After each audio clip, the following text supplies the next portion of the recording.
Gimana Bapak Ibu? Takut? Mau dihidupkan lagi? Hidupkan lagi. Di sini saya yakin ada ulama-ulama yang ahlullah, yang mereka bisa membaca kitab-kitab Allah dengan hati yang tenang, pikiran yang tajam. Bergurulah kepada mereka. Itu baru kul huwallah. Sekarang kita pindah ke ahad. Ahad. Apa makna ahad? Esa, tunggal. Bukan satu. Satu itu masih bisa dibilang. Tunggal tiada duanya. Esa tiada keduanya. Kalau satu masih ada dua. Ini perbedaan angka satu dengan esa. Wahid dengan ahad berbeda. Ahad itu adalah kesendirian Allah dengan zatnya. Bisa diulangi. Ahad itu kesendirian Allah dengan zatnya. Tiada bersamanya kecuali dia semata-mata. Tiada insan, tiada ar-razi, tiada masjid ini, tiada kecuali hanya dia. Maka disebutlah ahad itu namanya yang qadim. Nama apa? Qadim adalah masa sebelum adanya suatu masa azali. Alam kita sekarang disebut dengan alam nyata, alam ciptaan, masa ciptaan. Ini dia. Sebelum alam ini ada namanya azali. Sebelum azali ada namanya qadim. Jadi tahu beda qadim dengan azali? Karena beberapa ustadz di pesantren pun bingung apa beda qadim dan azali.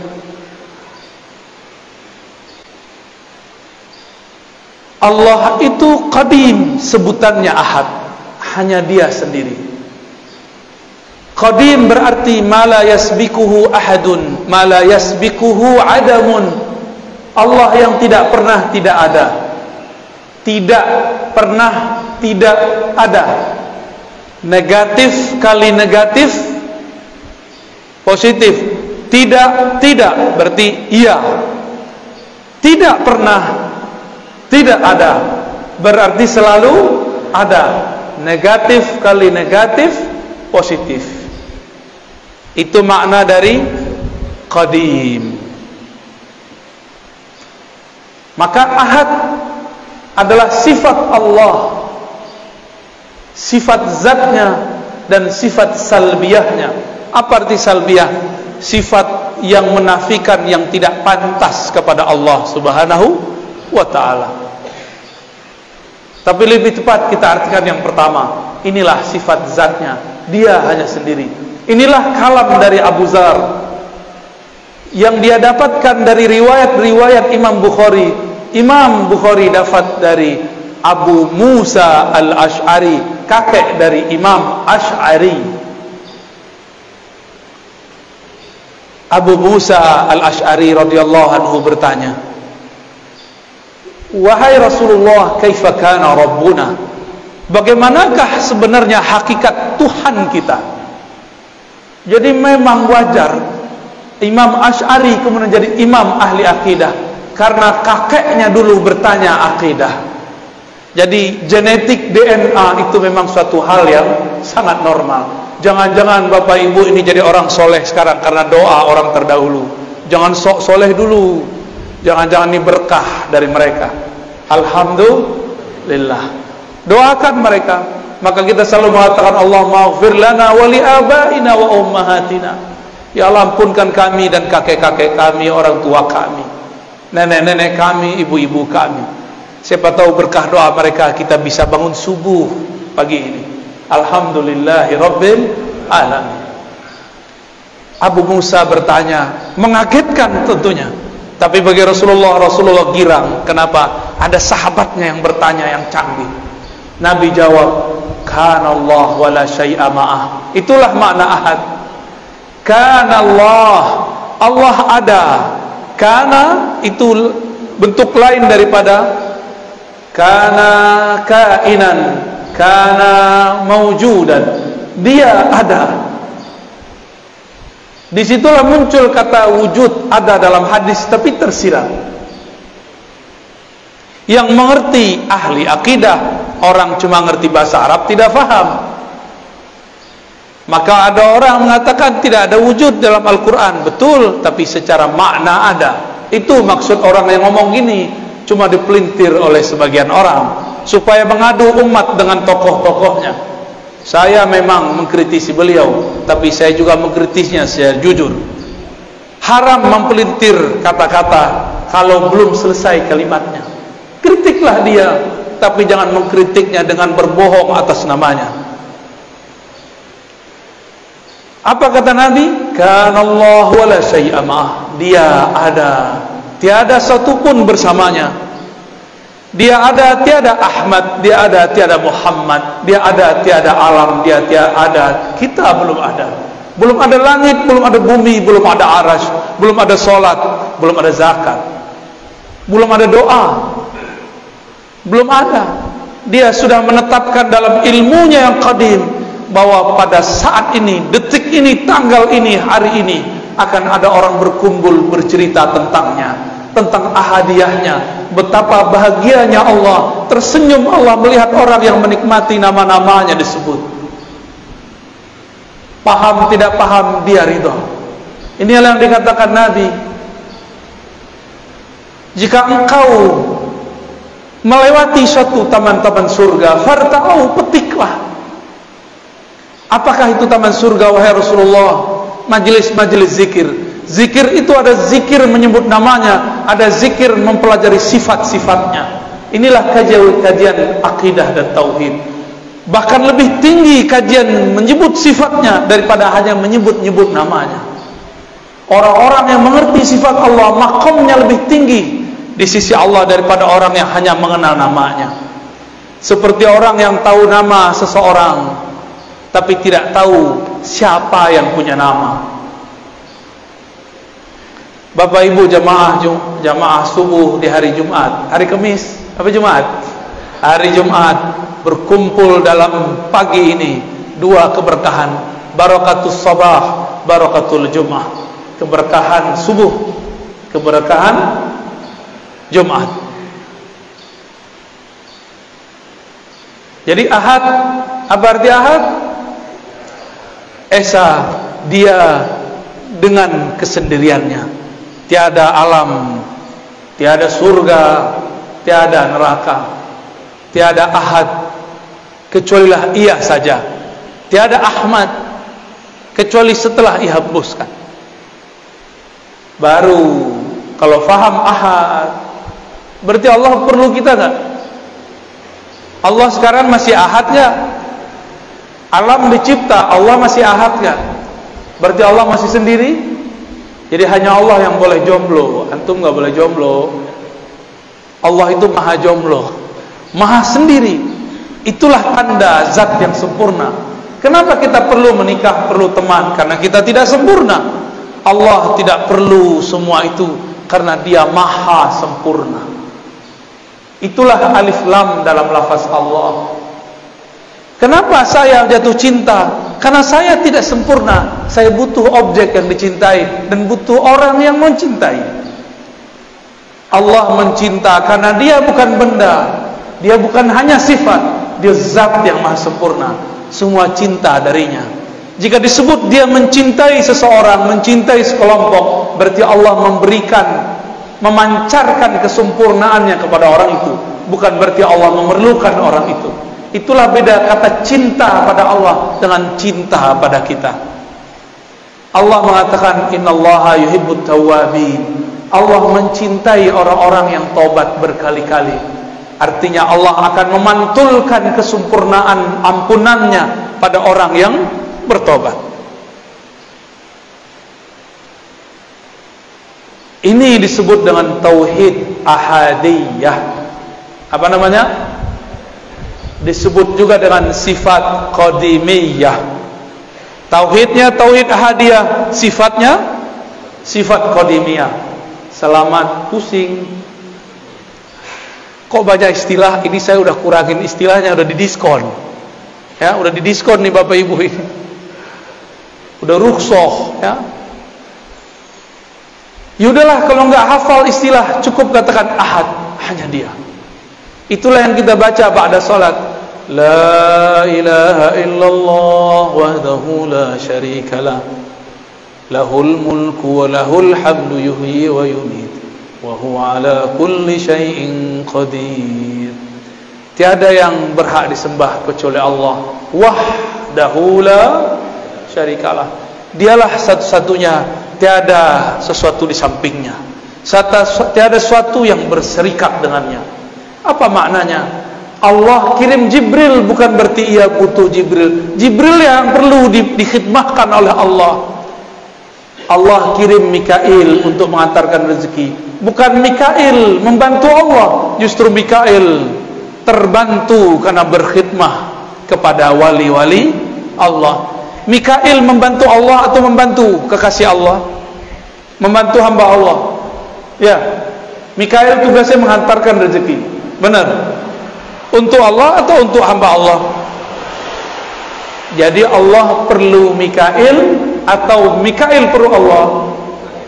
Mikail perlu Allah. Maka jika disebut istawa al-ars, dia bersemayam di atas aras, bukanlah ia memerlukan aras, justru araslah yang memerlukannya. Kalau bahasa aras itu ilmunya ilmu mi'raj. Semoga nanti ada ustadz yang menjelaskan tentang hakikat mi'raj di sini, maka akan faham apa makna aras. Aras bukan tempat tinggal, bukan tempat ia berada, karena dia sudah ada sebelum aras. Jika dia ada di atas aras, berarti sudah ada dualisme, satu dia, satu aras. Berarti syirik, batal ahadiyahnya.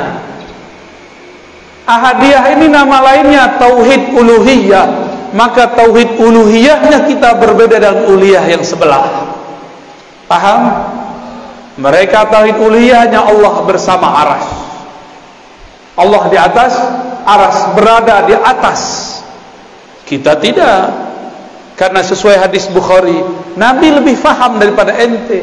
Nabi ngomong, kana Allah wala syai'a ma'ah. Allah ada, aras belum ada. Maka sekarang dia tetap sendiri, karena dia sempurna, tidak berubah-ubah. Apa ciri-ciri sesuatu yang sempurna? Dia tidak berubah. Apa ciri-ciri sesuatu yang akan sirna? Dia berubah. Bapak dulu lahir udah ada uban, Pak? Belum, Pak ya? Maaf Pak ya, aneh tanya Pak ya. Lahir udah ada uban belum? Belum. Sekarang ada uban. Berubah gak? Dulu lahir segede ini gak? Sebesar ini gak? Lahir sebesar ini, rojol, emaknya langsung mati. Kenapa? Anaknya lebih gede dari emaknya. Mungkin pecah perut emaknya kali ya. Wah, gak mungkin. Kita lahir kecil, jadi balita, jadi anak-anak, jadi remaja, jadi dewasa, tahu-tahu sudah beruban, Pak. Saya sudah ada uban. Untungnya jenggotnya belum beruban, jadi belum ketahuan tuanya. Cuma sok-sok tua. Lihat Pak perubahannya, bercermin sesekali. Ya Allah, aku dulu masih main kejar-kejaran sama temanku. Dulu masih berenang di kali. Masih guling-guling di pasir, masih merengek kepada mak bapakku. Sekarang bukan aku yang merengek, anakku merengek, cucuku merengek. Aku sudah berubah ya Allah. Perubahan apa lagi ya Allah? Kalau sudah tua apa lagi? Dijemput nyawanya. Sudah siap belum? Tapi kalau sudah kenal ahad harusnya siap. Walaupun amal belum banyak, cukup katakan ya Allah, modalku satu, kul huwallahu ahad. Selamat Pak. Jadi nanti kalau mau bangun tidur, bangun dari alam kubur, katakan huwallahu ahad, huwallahu ahad. Malaikat bingung mau hisab. Ini orang udah sakar, udah mabuk berallah, bertuhan. Udahlah, biarin tidur aja lah ya. Temannya Allah, ahlullah, aulia Allah. Maka biasakan sebelum tidur baca qul huwallahu ahad. Biasakan bangun tidur baca Allahu ahad. Biar bangun tidur itu, kalau bangunnya nanti bukan di bumi ini, tapi bangunnya di alam barzakh, malaikat penunggu di alam barzakh hormat kepada kita. Wow, ada panglima, ada jenderal wali-wali Allah masuk ke tempat kita. Ayo kita sambut. Mau? Tidur wajib baca kul, bangun baca Allah Ahad, Allah Ahad, baru baca doa. Ya. Bapak nggak percaya, nanti protes kalau udah meninggal ya. Gimana cara protesnya? Bisa Pak, datangin saya lewat mimpi. Kalau diizinin, biasanya nggak diizinin Pak. Cukup kata malaikat. Malaikat mau nanya, man rabbuka? Kita udah bilang Allah Ahad, Allah Ahad, Allah Ahad, Allah Ahad. Bingung malaikat mau nanya, ilmunya lebih tinggi dariku, kata malaikat. Mungkar Nakir itu tugasnya cuma mengatakan man rabbuk, man nabiyuk, siapa Rabbmu, siapa nabimu. Dua aja tugasnya. Tapi sebelum itu lamanya bukan main. Antara dia dimatikan dan dia dikuburkan, dari dikuburkan sampai ditanya man rabbuka, lamanya bukan main. Gak bisa langsung ketemu Allah Pak. Enak amat langsung ketemu Allah. Kalau gitu saya mau mati langsung aja ya. Gak mudah. Kecuali wali. Wali itu diizinkan. Bapak Ibu yang dimuliakan Allah, itulah tauhid ahadiyah. Tauhid apa? Gampang ya. Dalam ahadiyah terhimpun sifat zatiyah, nafsiyah, dan sifat salbiyah. Allahus Samad, ini yang terakhir ya. Tapi sebenarnya kalau diterusin masih banyak tuh, ada 3 ayat lagi ya. Allahus Samad, Allah lah tempat semua makhluk bergantung. As-Samad inilah sifat ma'ani, disebut tauhid samadiyah. Itulah yang disebut ilmun hayat sama basar ya. Kalam, qadir, yani kudrah, iradah, itu dia di Samad. Allahus Samad artinya semua dari kita, bahkan satu helai di tubuh kita memerlukan campur tangannya. Yang menumbuhkan rambut Allah atau kita? Yang mengedipkan mata kita apa Allah? Yang mendenyutkan jantung Allah apa kita? Beneran? Coba kedipin matanya. Ting. Tuh, nggak kedip. Kedipin matanya, Pak. Bisa? Tuh, jadi kaku kan? Selama ini antum sadar atau tidak mata berkedip? Nggak sadar kan? Itu yang sadar Allah. Jadi kita udah lupa sama mata kita, Allah nggak lupa untuk menggerakkan mata kita. Coba tanya dokter, kalau mata nggak kedip gimana? Rusak mata kita. Ingat nggak Pak, jantungnya denyut, berdetak? Nggak ingat.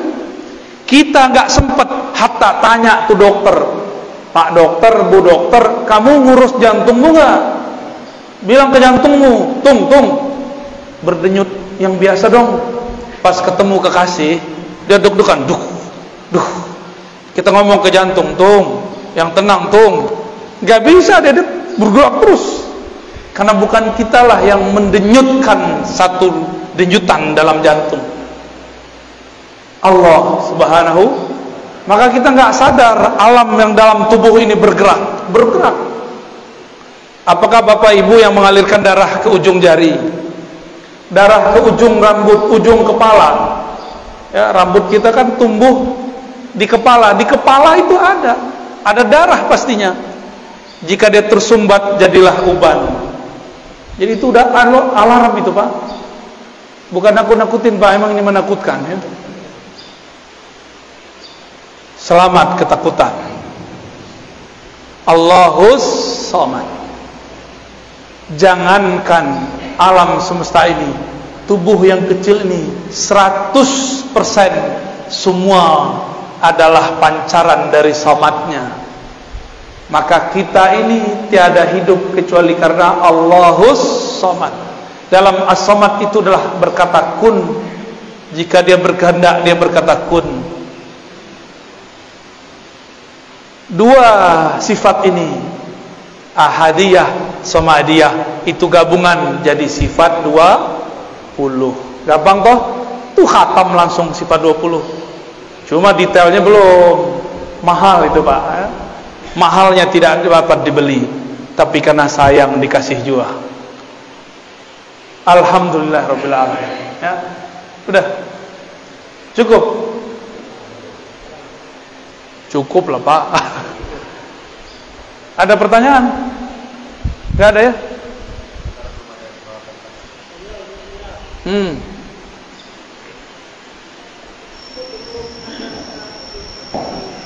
Sebelum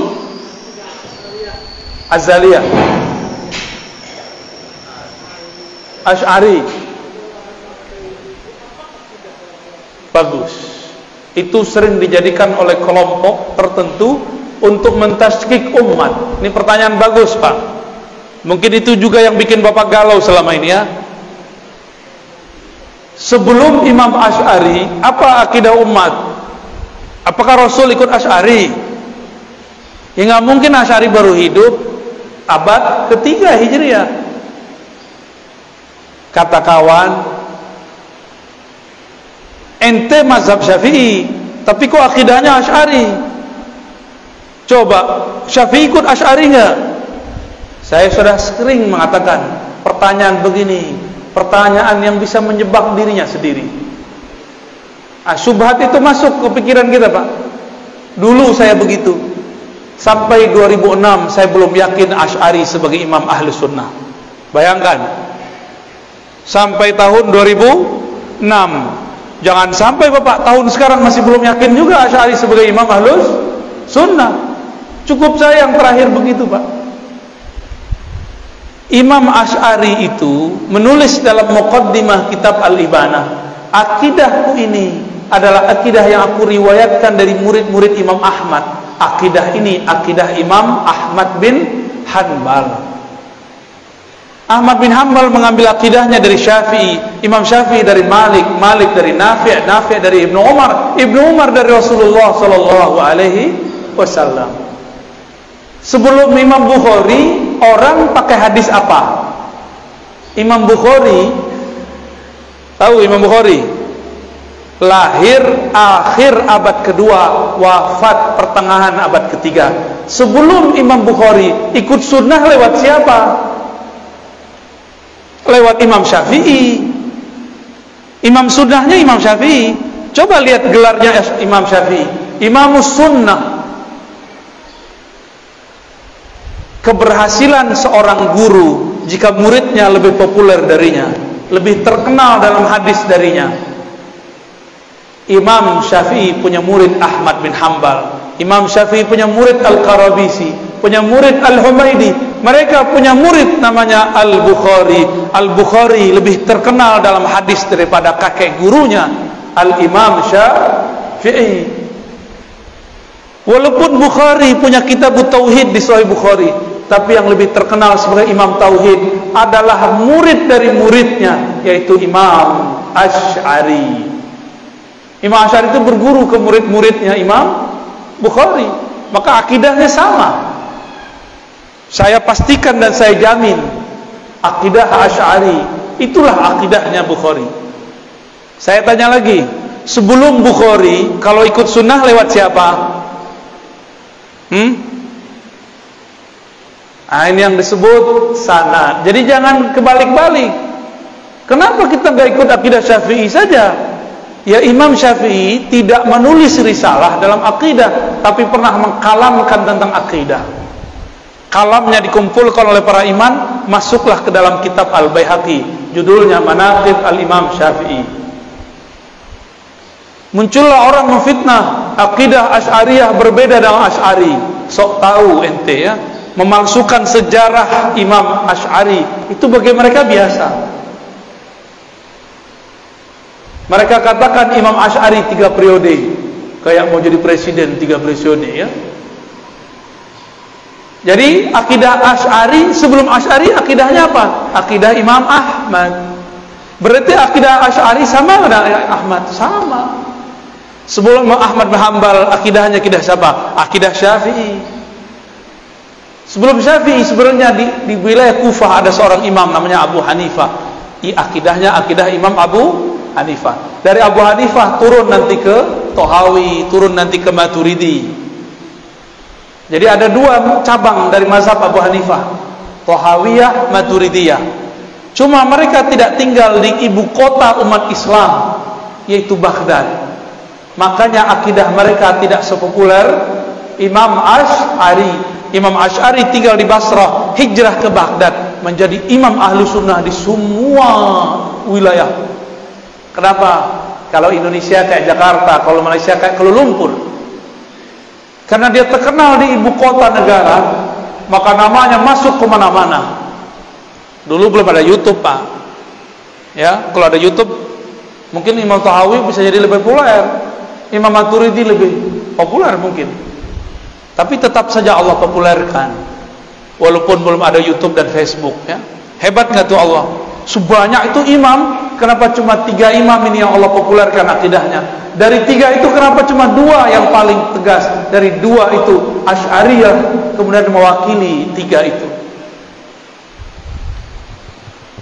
Maka ulama di Saudi pun, Syarif Hatim Al-Auni, ya, banyak lagi mengatakan sepakat 90% umat Islam di dunia itu akidahnya Ahlussunnah Asy'ariyah, Maturidiyah. Kalau ada kelompok yang mengatakan Asy'ariyah sesat, sama saja dia mengatakan sesat 90% umat Islam. Kan sudah mulai, Pak, dikampar, ya. Mereka bilang NU sesat, Muhammadiyah sesat, Jamaah Tabaliyah sesat. Ya kan? Sudah ada yang berani ngomong, walaupun videonya kemudian dihapus, tapi kan sudah nyebar. Ketahuan, ya, ketahuan jeroan ente. Mereka bencinya bukan main, akidah penuh kebencian. Kita nggak perlu benci mereka, kita cuma katakan kita berbeda, nggak usah benci-bencian. Karena mereka menyulut api kebencian, kita harus meredamnya. Karena banyak orang awam pun terbakar oleh kebencian itu dan salah faham. Terjawab, Pak? Alhamdulillah. Cukup? Saya rasa cukup, Bapak Ibu yang dimuliakan Allah. InsyaAllah di waktu duha atau sebelum Jumat nanti kami akan jalan kembali ke Jakarta lewat Pekanbaru. Karena pesawatnya belum boleh, ya. Belum ada, ya, pesawat di sini. Ikut kena corona dia, ya. Semoga yang hadir di sini semua akidahnya diterima di sisi Allah. Semoga semua paham ahadiyah, samadiyah. Mari kita berdoa. Allahumma ya Rahman ya Rahim, salli ala abdika Ahmad. Ya Allah, sampaikan salam rindu kami, cinta kami kepada baginda Nabi Ahmad, Nabi Muhammad. Ya Allah, Engkau yang mengetahui isi hati kami. Engkau tahu bahwa di kalbu kami kurang banyak nama Engkau, sangat banyak nama-nama selain Engkau. Famla' qulubana bi asma'ika wa sifatik. Maka pagi ini, ya Allah, di pagi penuh berkah ini, ya Allah, dengan keberkahan namamu Ahad Samad, dengan kemuliaan surat Qul Huwallahu Ahad, maka berikan cahaya di kalbu kami, cahaya namamu Al-Ahad, cahaya namamu As-Samad. Ya Allah, bi ahadiyatik, dengan kekuatan ahadiyahmu, hidupkan kami dalam tauhid yang benar. Ya Allah, matikan kami jika Engkau cabut nyawa kami dengan tauhid yang sempurna. Bangkitkan kami di alam kubur, di padang mahsyar dengan tauhid yang luar biasa. Selamatkan kami dalam mizan, selamat kami dalam hisab, selamatkan kami menyeberangi sirat, selamatkan kami dari siksa neraka-Mu dengan Ahad, dengan Samad. Allahumma ya Ahad ya Samad, salli ala Sayyidina Muhammad. Allahumma ya Ahad ya Samad, salli ala al-Mahdi khalifatika ya Ahad. Ya Allah, jika Kau panjangkan umur kami, jadikan kami orang-orang yang berjuang dengan Imam Al-Mahdi yang sebenarnya. Jaga kami dari kesesatan Al-Mahdi palsu. Ya Allah, jaga kami, keturunan kami dari fitnah akhir zaman. Kuatkan kalbu kami, bimbinglah kami, wafatkan kami, keluarga kami, kekasih-kekasih kami, kawan-kawan kami, tetangga-tetangga kami, kawan salat kami, dalam namamu ya Allah, ya Ahad, ya Allah, ya Samad, ya Allah, la ilaha illallah, la ilaha illallah, la ilaha illallah, Muhammadur Rasulullah sallallahu alaihi wasallam. Rabbana atina fid dunya hasanah wa fil akhirati hasanah wa qina adzabannar.